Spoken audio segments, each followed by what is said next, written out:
Hi guys, samahan niyo muna ako sa kaganapan ko ngayon bago matapos yung taon na to. Andito muna ako kay Lazarel sa bahay nila kasi hindi muna ako umuwi ng ilang araw. Dapat talaga uuwi ako ngayon kaso tinamad talaga ako. Dalawa rin naman talaga akong gagawin sa bahay namin. Kaya nakitulog muna ako para kinabukasan magpapa-adjust na rin ako ng braces. Para hindi na pabalik-balik sa bahay namin. Sayang yung gas, no? Buti na lang talaga sobrang mura ng gas ngayon. Dito kami lagi nagpapagas kasi sobrang mura saka sobrang ganda ng gas nila. At saka sobrang lapit lang din naman ng gas station dito sa Lancaster. Dapat talaga hindi ako magpapabrace ngayon kasi sobrang nahihiya ako sa mukha ko. Hindi lang talaga halata dyan pero namamala talaga yung mukha ko sa kaliig ko. Kaya yung tapos na kami mapagas, ayan guys, pupunta na kami sa dentista ko. Ang layo-layo pala talaga ng dentista ko, no? Gentry to Imus. Pero okay lang naman kasi meron naman dito mga shortcutan dito. Ang sobrang traffic lang talaga dito sa Bayan Luma, guys. Yan talaga yan nawala dito kahit nung nakatira pa kami sa Malagasang. Kaya fast forward na nga kasi nakapag-park na kami dito sa Lumina. Buti lang talaga maraming parking lot dito saka maganda yung pwesto ng dentista ko. Dati kasi guys yung dentista ko sa Navia, ang pangit talaga ng pwesto nila. Kaya buti lang talaga dito lumipat sila dito sa mall mismo. Kaya kahit matagal ka rin dito maghintay pero okay lang kasi malamig naman yung loob. Alam nyo ba guys, pag pumapasok ako dito lagi kong inisip kung push or pull.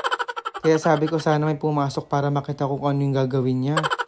Hindi ko alam guys bakit bawal mag-video or mag-picture sa loob pero nakapuslit talaga ako. Kaya yung tapos ako magpa-adjust ayan, saglit lang naman talaga yan. Nahihirapan ako mamili ng kulay kaya puti na lang yung pinili ko. Kaya yung pauwi na rin kami, nagmamadali kami kasi maglalaro kami ng volleyball mamaya sa Lancaster. First time ko lang makita kasi sobrang traffic dito sa tulay. Kaya yung nakarating na rin kami sa Cementerio Court. Diyos ko, ang dami na pala naglalaro. Buti lang talaga meron pa kami naabutan dito. Pati ba guys dito sa part na to makikita mo talaga yung namamalat yung mukha ko. Hindi ko alam bakit hindi pa rin talaga nawawala yung pamamalat na yan. Aray ko po, ito si video. Ah!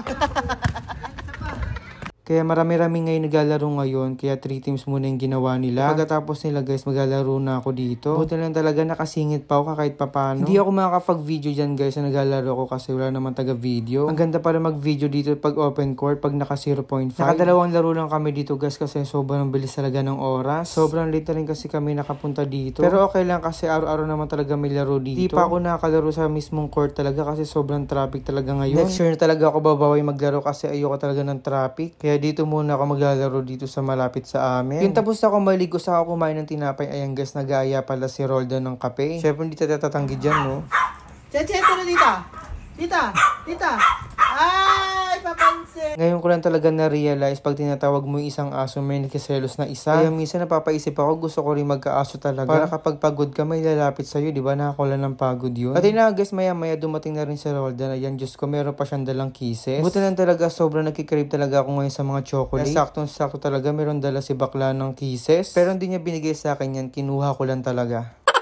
At fast forward na nga guys, ayan, sinundo namin si Roque. Dahil hindi pala siya nag-i-stay ngayon kay Lazarel, kaya dito muna siya sa Imus ulit. Diba, mas maganda talaga pag biglaan yung lakad mo, natutuloy talaga. Malapit lang naman yung pupunta namin guys. Pupunta kami dito sa Vermosa. Dahil sobrang tagal na namin pala hindi nakakapagkape dito sa BK. Kasi guys, alam nyo ba, sobrang ganda talaga tumambay dito kahit sobrang late na kasi marami pa rin tao talaga. At saka dito merong bagong mall na magbubukas dito. Ito yung Ayala Mall Vermosa. Matagal-tagal na rin kami hindi nakakapag-BK dito guys. Sobrang mura lang kasi talaga ng kape nila dito. Sa mga hindi pa nakatry ng ice mocha nila, sobrang sarap talaga ng kape nila, promise. Dati guys, tumatambay kami sa harap ng Vermosa pero ngayon sa likod kasi na. Open dito yung mall kahit sobrang late na. Sobrang sarap talaga tumambay dito guys. Kahit araw-arawin mo, hindi ka talaga magsasawa dito. Ang sarap ng kinakain mong biking ngayon saka iniinom kasi ng libre si Roldan. Siguro maganda yung mood nito ngayon ni Roldan saka nadala ng emosyon. O sige na guys, hanggang dito na lang. Bye-bye!